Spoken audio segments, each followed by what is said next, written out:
So, I have recently rewatched the Godfather movies. At least the first two, since these are the only two that matter. And I gotta say, what a story. Both of these films are freaking masterpieces, with stellar acting performances, brilliant character writing, and cinematography that was way ahead of its time. Both films are brilliant, but especially The Godfather 2 stands out. Don't get me wrong, the first one was a revolutionary movie for its time and evolved cinema in new and exciting directions, but I think there are some strong flaws which hold it back from being quite there yet. For example, I don't think Al Pacino's performance is all that great in the first one. I know, okay? I don't mean he's bad. He has some really standout moments, and especially for the time, he's really, really good. But watching him nowadays, he just seems really distant and hard to read. And I get that that's kind of the point because Michael is supposed to be a bit enigmatic, but sometimes it's just really awkward. You never know quite how he's feeling, and sometimes I have a hard time connecting with Michael because he just seems so out of touch. Also, the first one can sometimes meander a bit.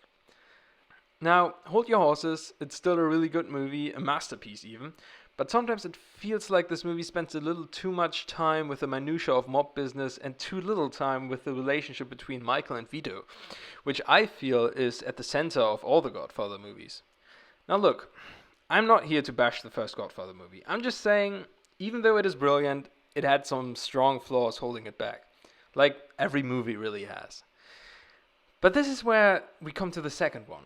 Because The Godfather 2 fixes every single one of these issues. The movie is way more focused from beginning to end. While still interested in the functions of the crime family, we spend way more time exploring Michael and his moral decay. Instead of just a couple scenes focusing on Michael and Vito's connection, this movie is now split into two halves, one following Michael and one following Vito, contrasting and paralleling both of them, giving their relationship and connection so much more depth. Also, Al Pacino is really good in this movie. I know I kind of bashed him beforehand, but this is hands down one of my favorite performances in any film. And it is by far Al Pacino's best. The amount of depth and quiet introspection he can convey through just a glance is astonishing. He is still a bit of an enigmatic guy, like you never 100% know what's going on in the guy's head, but this time around it feels much more calculated and carefully implemented, making him still relatable enough to an extent that you always know where he's at, while still being curious what his next move is. And he's just cool. I mean, look, I know Michael is becoming a bit of a monster in these movies, but Al Pacino plays him just with so much flair and coolness and such calculated warmth and humanity that you just can't help but wait until the guy is on screen again. Honestly, it is a once-in-a-lifetime acting performance. Like, Al Pacino is that good, that nuanced. I mean, look at his face. Not a single word of dialogue, but you can see all the emotions you need to see on his face, and you understand it. That's just brilliant. In fact, everyone is really good in this movie. Except for Diane Keaton, maybe, who has a couple flat line deliveries, which I don't know if that was intentional or not. But other than that, there's not a single weak performance in this movie. Also, special shout out to Talia Shire, who I feel is really underrated in these movies, especially in this one, turning in a damn entertaining performance as Colin Corleone. You're not my father! And what do you come to me for? Because I need money. That line delivery gets me every time. So, after browsing through the literature around these films, aka YouTube videos, a common sentiment I've seen discussed is that The Godfather 2 is about how Michael just doesn't measure up to Vito. Because he's too cold and too calculating. Because Michael mixes business with family. Whereas Vito miraculously figured out both. And while I see how one can get there, I gotta say, I really think that this is way off from what the film is actually trying to say. Now, this is just my take, and I'm not saying that I have somehow a patent on objective truth, and especially with interpretations of media, everything is subjective anyways. But here we go anyways. I do not think this movie intends to make a statement about how Michael is somehow a worse person than Vito is at all. At least not in the way that Michael is a naturally more cold person than Vito, or unable to deal with his family in a loving manner. Quite the opposite, in fact. I believe Michael and Vito are way more similar than people give them credit for. No, it's not about the differences. It's about the times. Looking at Vito, his life is quite simple in many ways. Don't get me wrong, he's had it extraordinarily hard, but the challenges he faces are far less complicated and much more straightforward and clear-cut. Having come to the US, he was largely concerned with one neighborhood, where one gangster lived who didn't even seem to be part of a bigger crime family. His wife and children were very much part of a traditional form of culture, him being the indisputable patriarch of the family, and his wife and children being both unwilling and unable to leave or question him. And finally, the police quite literally did not care about anything he did. There is this perfect line where Clemenza says that Italian people are fair game to criminals because they don't have anyone protecting them, implying that the police won't interfere. Basically, Vito had an environment which allowed him to have a clear shot at realizing his ambitions. Now, let's look at Michael.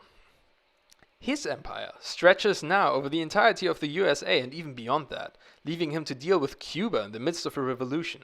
Emancipation is in progress and the modern form of family has been established, granting a wife like Kay the option and motivation to leave her husband if she so wishes. And finally, instead of dealing with a cheesy mobster, Michael has to deal with the FBI, US senators, and elusive businessmen like Hyman Roth. Side note, who the fuck is Hyman Roth? I mean, what's his fucking deal? What does he do? Like, what's his job? Anyways. On top of that, Michael is surrounded by traitors. This was already a problem in the first movie, but now it is much more apparent how precarious his situation is. He can't even trust his own family anymore. A lot of people say that Fredo betrayed Michael because Michael was so cold and rude towards him, but like, how? Their relationship is actually really good in this movie. Michael shows affection and love towards Fredo every chance he gets. Only after the betrayal, Michael becomes cold towards him. Now, I know that Michael's affection is kind of patronizing towards Fredo, and the very fact that Michael, as the younger brother, is the one who's taking care of Fredo is humiliating for him. But in all honesty, Michael was pretty much put in this position by his father. After all, it was Vito who declared Michael head of family, and who overruled Fredo. So, in the structure established by the Corleone family, Michael has to be the controlling patriarch of his entire family now. He has to be, in effect, the one who patronizes Fredo, even though this is kinda fucked. I don't think he would want that anyways. And that's exactly my point. A lot of people say Michael treated his family like business, whereas Vito kept them apart, but that's just straight up untrue. Vito was the one establishing the Corleone family as a crime family, and establishing all its structures. Vito was the one planning out the future for all his children. I mean, we know he wanted Michael to become a politician, but he himself admits that was unrealistic. So what about Michael? What about Sonny? Did Vito not want Sonny or Michael to take over? Did he not make Tom Hagen, his adopted son, his lawyer? He treated family like business all the same. In fact, he groomed his children to become just like him. Michael simply continued what Vito had started. That's exactly the problem. Whereas Vito was able to act as the sole patriarch in his time, Michael cannot possibly be that kind of patriarch anymore. Not in the world of modern business and manipulation, where there are plots and bluffs and double agents everywhere. A world where the Godfather simply doesn't exist anymore. Michael fittingly says, "It is hard to be his son." It's not easy to be his son, Fredo.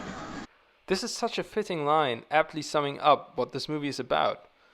Michael tries to do things as his father would have done them. I would argue he does them exactly as his father would have done them.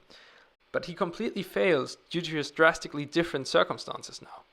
When he talks to his mother about Fredo's betrayal and Kay leaving, he asks, "Can a man be strong for his family and still lose them?" And she answers, "One can never lose their family." This perfectly encapsulates the entirely different mindset of that woman and her generation. One can never lose his family because to her, family is everything. In her world, there are no betrayals of brothers against brothers. There are no wives who question their husbands.